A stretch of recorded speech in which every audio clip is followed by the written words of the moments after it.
ఎంత పని చేసావయ్యా? ఈ వయసులో నన్ను ఎట్టా బతకమంటావయ్యా? కొంపలో ఒక కలర్ టీవీ అన్నా ఉంటే సీరియల్ అన్నా చూసుకుంటూ బతికేదాన్ని కదయ్యా.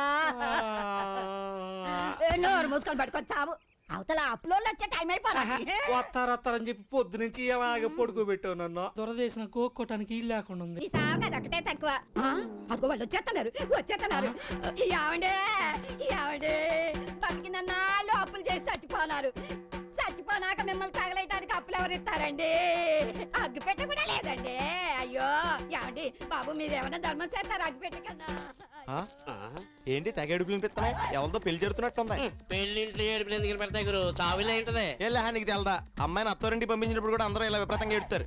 ఓహో, ఆ రూట్లో వచ్చావా? అయితే ఈ వేళ మనం బాగానే వర్కౌట్ అవుతుంది. యా కాన్సన్ట్రేట్ చేద్దాం.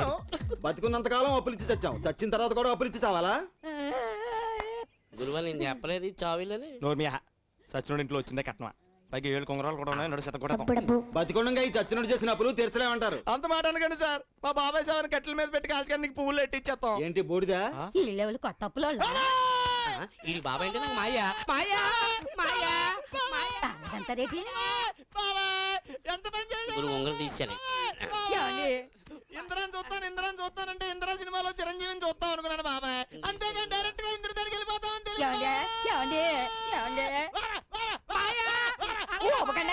అబ్బా వెళ్దాం పదండి. వాళ్ళు వెళ్ళిపోయి చచ్చారు కానీ మీరు లేసావండి. శవం ఎలా లేస్తుంది పిన్నే? నీ మతికెళ్ళిపోయిందా? చచ్చిపోయిన ఎలా వస్తాడు? మీరు ఊరుకోండా.